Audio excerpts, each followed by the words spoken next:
नमस्कार साथियों, स्वागत है आपके अपने YouTube चैनल हिंदी लिटरेचर में। आज की इस वीडियो में हम प्रेमचंद की वीडियो का भाग 5 लेकर प्रस्तुत हुए हैं। साथ में निर्मला और प्रतिज्ञा उपन्यास का सामान्य सा परिचय आपके सामने रखेंगे। साथ में 15 महत्वपूर्ण प्रश्न जो प्रेमचंद के अन्य उपन्यासों के ऊपर आधारित होंगे और निर्मला और प्रतिज्ञा उपन्यास पर भी कुछ हमने प्रश्न मिक्स किए हैं।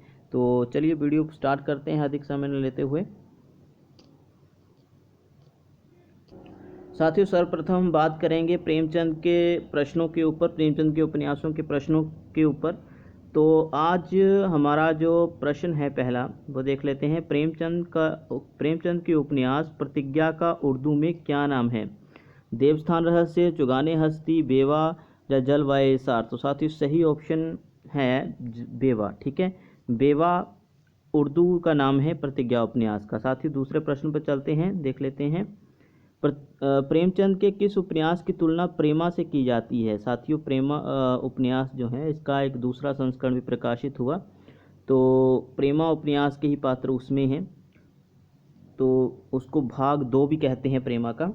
तो साथियों प्रतिज्ञा, गोदान, वरदान, कर्मभूमि। सही ऑप्शन है प्रतिज्ञा। प्रतिज्ञा उपन्यास को प्रेमा का दूसरा भाग भी कहते हैं और उसकी तुलना प्रेमा से की जाती है, प्रतिज्ञा उपन्यास की। साथियों तीसरे प्रश्न पर चलते हैं। आज का हमारा तीसरा प्रश्न है, निम्नलिखित में से प्रेमचंद के उपन्यास और उसके नायकों का सही युग्म कौन सा नहीं है? उपन्यास का नाम दिया है और साथ में उसका नायक दिया गया है। जो गलत ऑप्शन है वो छांट कर लिखना है, वो छांट कर बताना है। गबन उपन्यास का नायक रामानाथ ही है, ये पहला बिल्कुल सही है। दूसरा कर्मभूमि का नायक अमरकांत है। तीसरा प्रतिज्ञा का नायक अमृत राय, बिल्कुल सही। और रंगभूमि प्रेमशंकर, ये बिल्कुल गलत है, हालांकि ऑप्शन बिल्कुल सही है। पूछा गया है कौन सा युग्म सही नहीं है, तो चौथा विकल्प सही नहीं है, हालांकि उत्तर बिल्कुल ठीक है। अगला प्रश्न है हमारे पास चतुर्थ अंक पर। प्रेमचंद का प्रतिज्ञा उपन्यास का प्रकाशन वर्ष क्या है? 1926, 1927, 1928 या 1929? साथियों ये आपके लिए मैं होमवर्क दे रहा हूँ, ठीक है। वैसे मैं बता दूंगा अगर आपका एक दिन के अंदर कोई जवाब नहीं आया, मैं पिन अपना उत्तर दे दूंगा, लेकिन अगर आपका उत्तर पहले आता है 24 घंटे के अंतर तो हम आपका ही उत्तर पिन करेंगे कमेंट सेक्शन में, ठीक है। तो अगले प्रश्न पर चलते हैं, कुछ आपको भी होमवर्क आना चाहिए, है ना। तो 5वें प्रश्न पर चलते हैं। निम्नलिखित उपन्यासों में, जी हाँ साथियों 5वें प्रश्न पर चलते हैं। निम्नलिखित उपन्यासों में स्त्री पात्रों का सही युग्म कौन सा नहीं है? वही प्रश्न जो नायकों जैसा नायक पूछे गए थे, उपन्यासों के युग्म बनाए गए थे वहाँ पर, और नायक का नाम दिया था, अभी स्त्री पात्र का नाम दिया गया है। तो गबन में जालपा मुख्य नायिका पात्र हैं, ठीक है। कर्मभूमि में धनिया, रंगभूमि में सोफिया और कायाकल्प देवप्रिया। तो साथियों दूसरा ऑप्शन बिल्कुल सही है। जो कि पूछा क्या गया है प्रश्न में कि कौन सा युग्म सही नहीं है, तो कर्मभूमि में धनिया पात्र कोई भी नहीं है, रंगभूमि में सोफिया है, ठीक है, और कायाकल्प में देवप्रिया है। तो आज का हमारा छठा प्रश्न साथियों, कर्मभूमि का उर्दू में क्या नाम है? कर्मभूमि उपन्यास प्रेमचंद जी का है, इसका उर्दू में क्या नाम है साथियों, इसके ऊपर बात कर लेते हैं हम। तो ऑप्शन है मैदाने अम्ल, चुगाने हस्ती, बेवा, जलवायु सार। जलवायु सार तो आपको पता ही है कि वरदान उपन्यास का उर्दू में नाम है, चुगाने हस्ती का भी पता है आपको, बेवा उपन्यास उर्दू में है और इसका हिंदी में नाम था प्रतिज्ञा, और मैदाने अम्ल बचता है, तो चुगाने हस्ती नहीं है, मैदाने अम्ल होगा। पहला ऑप्शन बिल्कुल ठीक है, चुगाने हस्ती रंगभूमि उपन्यास का उर्दू में नाम है, और कर्मभूमि उपन्यास का उर्दू में क्या नाम है? मैदाने हस्ती। तो याद रखिएगा, माफ़ करिएगा, मैदाने अम्ल, ठीक है। 7वां प्रश्न आज का हमारे सामने, किस उपन्यास में अछूतों को मंदिरों में प्रवेश ना करने देने की कुरीति का जिक्र है? गबन, कर्मभूमि, रंगभूमि, निर्मला। सही ऑप्शन है साथियों कर्मभूमि, ठीक है।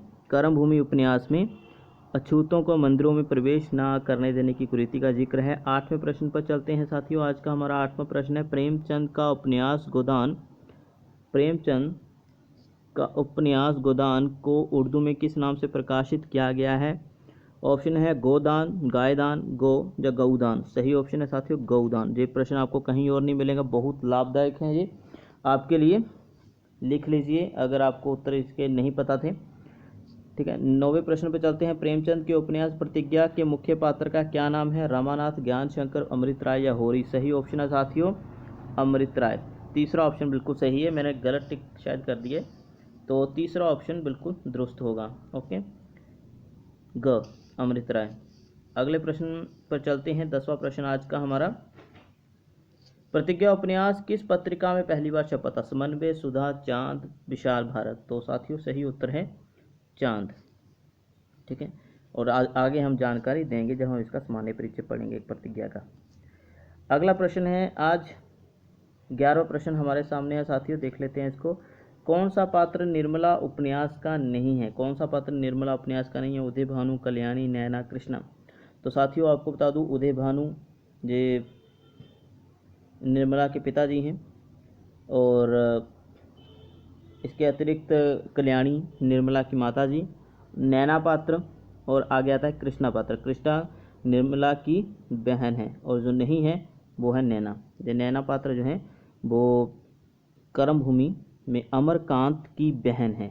कर्मभूमि उपन्यास का जो नायक है अमरकांत, उसकी बहन है नैना। ठीक है, तो निर्मला उपन्यास की पात्रा नहीं है जी। 12वें प्रश्न पर बात कर लेते हैं साथियों, बहुत इंपॉर्टेंट प्रश्न है। निर्मला उपन्यास में अनमेल विवाह के साथ और कौन सी सामाजिक समस्या सामने प्रकट होती है? सती प्रथा और स्त्रियों की आभूषण लोलुपता, कन्या भ्रूण हत्या या दहेज प्रथा? तो साथियों दहेज प्रथा, अनमेल विवाह के साथ निर्मला उपन्यास की एक सामाजिक समस्या और सामने प्रकट होती है। कुल मिलाकर कहें चौथा विकल्प सही है, लेकिन जो कथा है वो इस प्रकार से है कि निर्मला के पिताजी उदय भानु वो निर्मला की शादी एक अच्छे खानदान में करवा रहे ही होते हैं कि उदय भानु की मृत्यु हो जाती है, और जो लड़के वाले हैं वो निर्मला से शादी के लिए इनकार कर देते हैं। वो और ज़्यादा दहेज मांगते हैं कि अगर आप चाहते हैं कि निर्मला की शादी हमारे घर में हो तो और ज़्यादा दहेज दें। तो दहेज प्रथा बहुत एक घटिया दृष्टिकोण लेकर आती है इस उपन्यास में साथियों, और यही कारण है कि निर्मला की शादी फिर एक अधेड़ उम्र के व्यक्ति के साथ, उसकी 3 गुना ज़्यादा उम्र के व्यक्ति के साथ, निर्मला से 3 गुना ज़्यादा उम्र की व्यक्ति के साथ, जिसका नाम मुंशी तोताराम है, उसके साथ हो जाती है, जिसके 3 पहले ही बच्चे होते हैं, और निर्मला खुद उसके लिए एक बच्ची के समान होती है। तो ये समस्या अनमेल विवाह के साथ दहेज प्रथा भी इसमें एक सामाजिक कुरीति है, और दहेज प्रथा के कारण ही निर्मला की शादी नहीं हो पाती है जहां उसकी शादी होनी होती है, और एक अधेड़ व्यक्ति जो बिना दहेज के ही निर्मला को स्वीकार करने को तैयार हो जाता है, तो निर्मला की शादी उसके साथ होती है। तो ये एक बहुत कह सकते हैं दयनीय स्थिति इस उपन्यास में देखने को मिलती है। साथियों उपन्यास बहुत अच्छा है, कभी पढ़ने का मौका मिले तो जरूर पढ़िएगा। प्रतिज्ञा उपन्यास के कितने अध्याय हैं? 23, 25, 27, 29? मेरे ख्याल से तो 25 से दूसरा विकल्प बिल्कुल सही है। अगर मैं गलत हूं तो कमेंट सेक्शन में जरूर लिख के बताइएगा।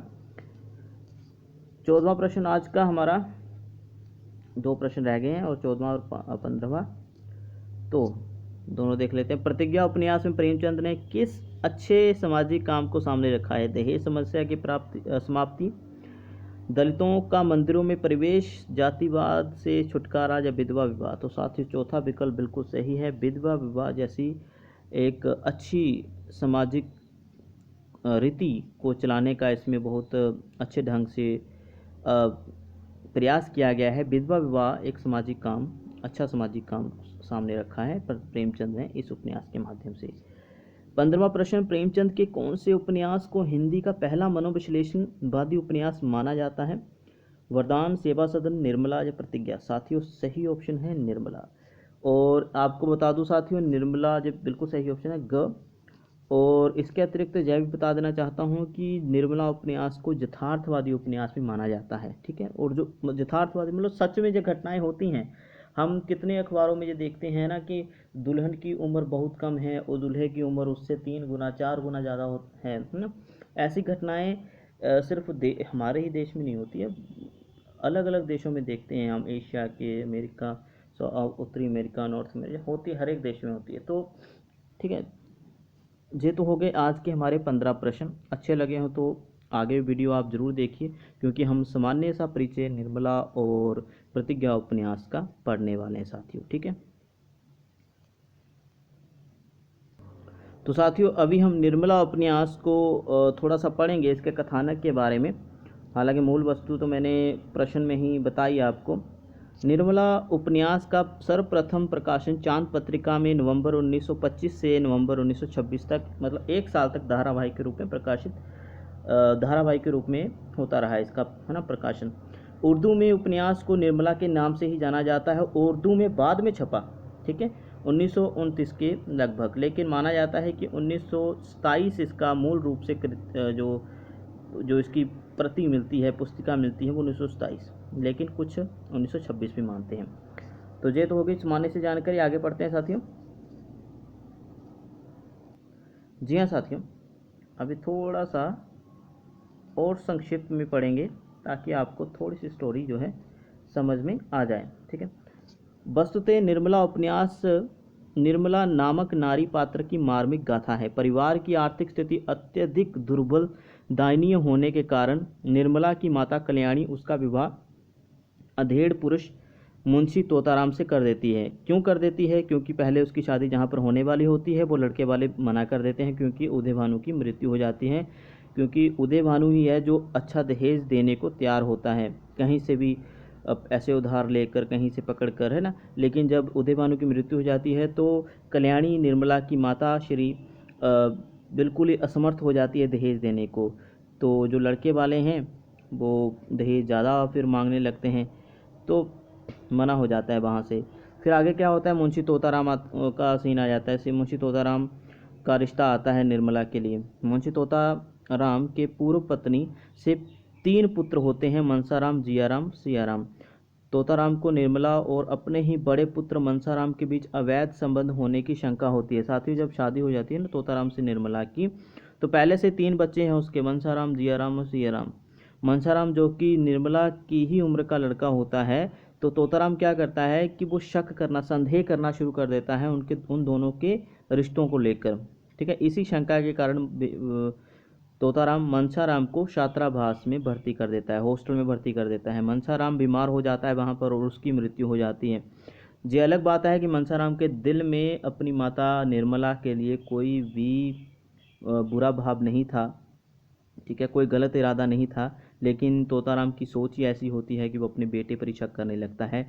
लेकिन मनसाराम खुद अपनी माँ निर्मला को माँ समझता है, क्योंकि बहुत छोटी उम्र में ही अपनी असली माँ को वो खो दिया होता है। और जो वास्तविक माँ की जो छाया है, या जो कहे कि माँ, वास्तविक माँ की झलक जो है वो निर्मला में देखने का प्रयत्न जरूर करता है, लेकिन उस पर भी संदेह करता है तोताराम। ठीक है, तो ये एक छोटी सी स्टोरी मनसाराम की बीच में बताई गई है, बहुत भावुक कर देने वाली स्टोरी है साथियों।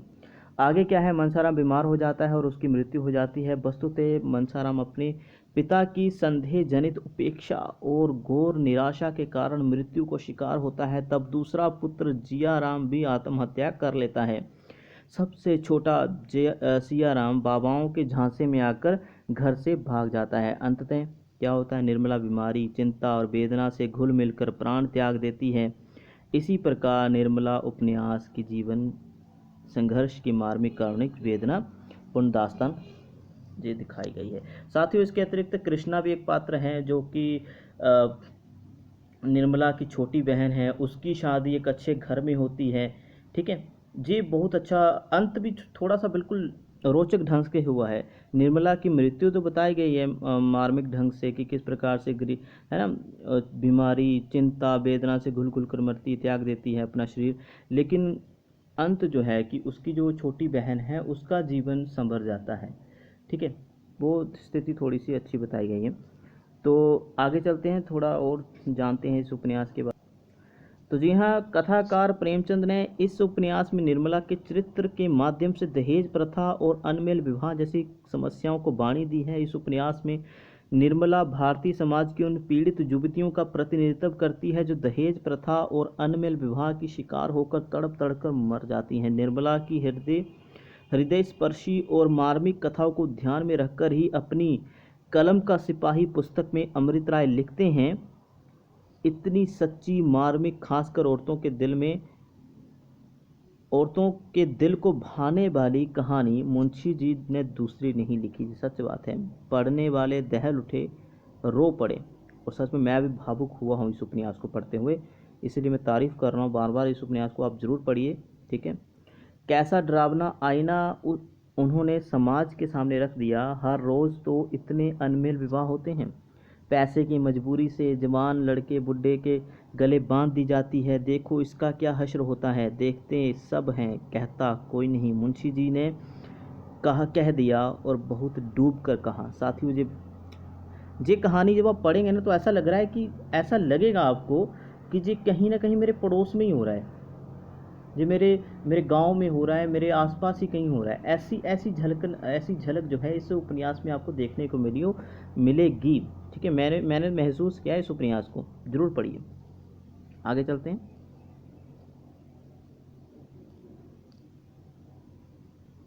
थोड़ा सा संक्षिप्त में चित्रण और हम करेंगे इस उपन्यास का। प्रतिज्ञा उपन्यास का सामान्य सा परिचय शुरू करेंगे। इस उपन्यास में निर्मला ही नहीं अपितु कल्याणी, जो कि माता हैं निर्मला की, सुधा और रुक्मिणी नारी पात्रों के माध्यम से भी विधवा जीवन की विडंबनाओं का मार्मिक चित्रण हुआ है। इसलिए तो अमृत राय कहते हैं, और इसमें शक नहीं कि औरत की जिंदगी का दर्द जिस तरह इस किताब में निचुड़ कर आया है, वैसा मुंशी जी की और किसी किताब में मुमकिन न हो पाया, न आगे न पीछे। इसके अलावा प्रेमचंद के आलोचकों को इस उपन्यास में यथार्थवाद की संपूर्णता दिखाई देती है। तभी तो डॉक्टर गंगा प्रसाद बिमल ने निर्मला को प्रथम पूर्ण यथार्थवादी कृति घोषित किया है। ये भी आप अंडरलाइन कर सकते हैं, परीक्षाओं में पूछा जा सकता है, ठीक है साथियों। ये तो हो गया। और अमृत राय जो कि प्रेमचंद के ही पुत्र हैं, और उन्होंने अपनी कलम का सिपाही में इस उपन्यास के बारे में बहुत अच्छी बातें कही हैं जो हमने पीछे पढ़ी, ठीक है। जो जीवनी है कलम का सिपाही प्रेमचंद के जीवन पर, ओके। तो ये तो हो गई सामान्य सी चर्चा इस उपन्यास के ऊपर, ठीक है। और आगे हम बात करेंगे अभी प्रतिज्ञा उपन्यास पर। तो जी हाँ साथियों, मैंने एक प्रश्न भी आपको होमवर्क दिया था कि 1900 जहाँ पर लिखा गया है कि प्रतिज्ञा उपन्यास का जो प्रकाशन वर्ष है वो 1927 है। हालांकि अभी पता चल ही गया होगा आपको प्रतिज्ञा उपन्यास, ठीक है, उसका प्रकाशन वर्ष क्या है, 1927, ओके। तो अभी लिखने की ज़रूरत नहीं है, चलो वीडियो बन गया है तो कोई बात नहीं। चलिए इसके ऊपर बात कर लेते हैं। प्रतिज्ञा उपन्यास 1927 ईस्वी में प्रकाशित हुआ हिंदी में, लेकिन कैसे हुआ देख लेते हैं। प्रेमचंद का प्रतिज्ञा उपन्यास सर्वप्रथम चांद पत्रिका में जनवरी 1927 से नवंबर 1927 तक धारावाहिक के रूप में प्रकाशित हुआ, ये भी आप याद रखिएगा। और इसे पुस्तककार रूप में प्रेमचंद ने अपनी सरस्वती प्रेस बनारस से वर्ष 1929 में प्रकाशित कराया था, ठीक है। तो ये अलग बात है, 1927 में ये चांद पत्रिका में प्रकाशित होता रहा, ठीक है। लेकिन एक पूर्ण पुस्तक के रूप में साथियों इसका प्रकाशन वर्ष जो है आपने 1929 लिखना है, ठीक है। ये गलत मैंने बता दिया, माफ़ करिएगा। 1929 याद रखिएगा, ये प्रकाशन वर्ष है, ठीक है। सरस्वती प्रेस बनारस से 1929 में प्रकाशित हुआ था पूर्ण पुस्तक के रूप में। धारावाहिक के रूप में अखबार में वो नहीं मानेंगे, लेकिन पूर्ण पुस्तक के रूप में कब उपलब्ध हुआ हमारे लिए, तो 1929 में, 1929। इस उपन्यास का उर्दू अनुवाद बेवा मई 1932 में छपकर प्रकाशित हुआ, उर्दू में बाद में प्रकाशित हुआ, ठीक है। आगे चलते हैं, तो थोड़ा सा ये भी पढ़ लेते हैं। यह प्रेमचंद का ऐसा उपन्यास है जिसके लेखन तथा प्रकाशन काल के संबंध में सबसे अधिक भ्रांतियां प्रचलित हैं। इतना ही नहीं, प्रतिज्ञा के स्वतंत्र अस्तित्व पर भी आलोचकों ने शंका प्रकट की है।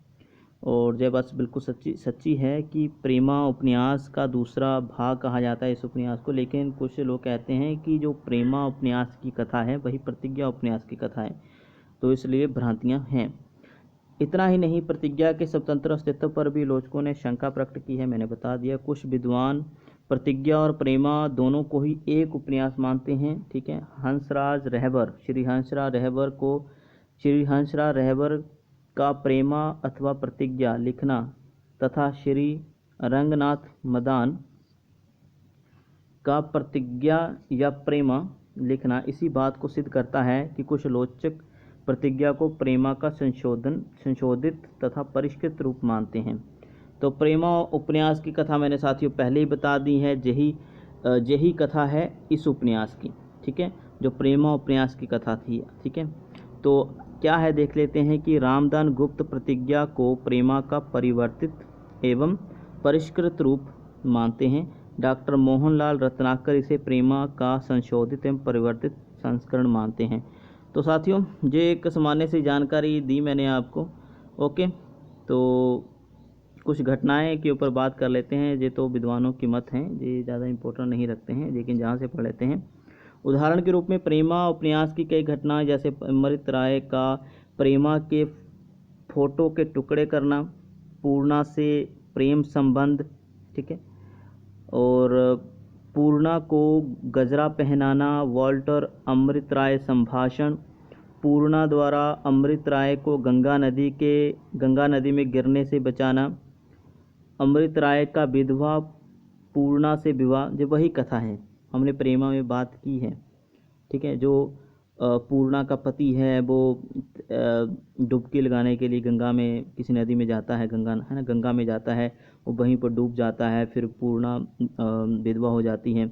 लेकिन अमृत राय तो पहले ही प्रेमा नाम की लड़की से प्रेम करता है, लेकिन अमृत राय जो है वो समाज भलाई, सामाजिक कार्यकर्ता के रूप में प्रेमा को त्याग देता है और समाज भलाई के रूप में वो चाहता है कि पूर्णा का हाथ वो थाम ले, क्योंकि वो अभी विधवा हो गई है, उसको ज़रूरत है, और प्रेमा सुंदर लड़की है, उसको कोई भी मिल जाएगा। ये छोटी मोटी घटनाएं। दाननाथ और पूर्णा की मृत्यु बताई गई है। दाननाथ के साथ शादी हो जाती है प्रेमा की, और पूर्णा की हो जाती थी किसके साथ? पूर्णा की शादी जो है वो, पूर्णा विधवा है तो उसकी शादी अमृत राय के साथ होती है। अमृत राय खुद ये उद्देश्य प्रपोजल लेकर जाता है पूर्णा के पास, और पूर्णा से स्वीकार कर लेती है। तो यही घटना है, प्रेमा की ही घटना को जहाँ पर रखा गया है। पता नहीं क्यों लोगों में इतनी भ्रांतियाँ हैं इस उपन्यास के संबंध में, और ज़्यादा पूछा भी नहीं जाता है, ठीक है। और माना जाता है कि प्रेमचंद ने थोड़ा सा फेरबदल कर प्रेमा उपन्यास को ही प्रतिज्ञा के रूप में प्रकाशित करवाया, ठीक है। प्रतिज्ञा उपन्यास में ये जो घटनाएं हैं ये वाली, ठीक है, वो हमें देखने को मिल जाती हैं, प्रतिज्ञा उपन्यास में नहीं है,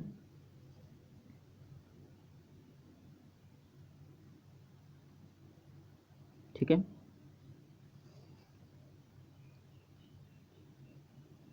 कितना जाए,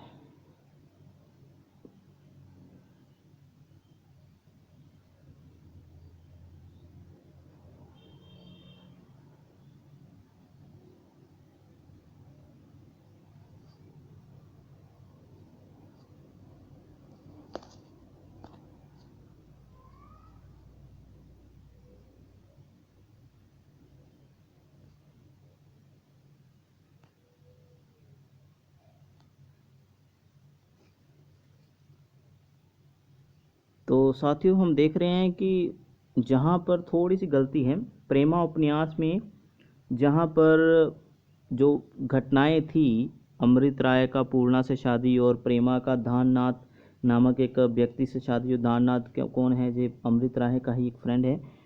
तो इसमें क्या है, इसमें ये घटनाएं बहुत कम है, इस प्रतिज्ञा उपन्यास में ये घटनाएं नहीं हैं, ठीक है। तो इसके अलावा ये दोनों उपन्यास अलग अलग समय में प्रकाशित हुए। दोनों उपन्यासों के प्रकाशन काल में 20 वर्ष का अंतर है। इतना ही नहीं, दोनों की भाषा शैली भी में भी अंतर है। प्रतिज्ञा एक स्वतंत्र कृति मानी गई है, ना कि प्रेमा का ही दूसरा भाग। तो थोड़ा सा इसमें भ्रांति है। प्रेमा उपन्यास के पात्र और प्रतिज्ञा उपन्यास के पात्र हैं तो एक ही, घटनाएं भी थोड़ी सी मिलती हैं, कुछ मानते हैं कि नहीं मिलती हैं। तो अगर हम पात्रों की बात करें, आपको पूछ लिया जाए, अक्सर पात्रों के बारे में ही पूछा जाता है, ठीक है। तो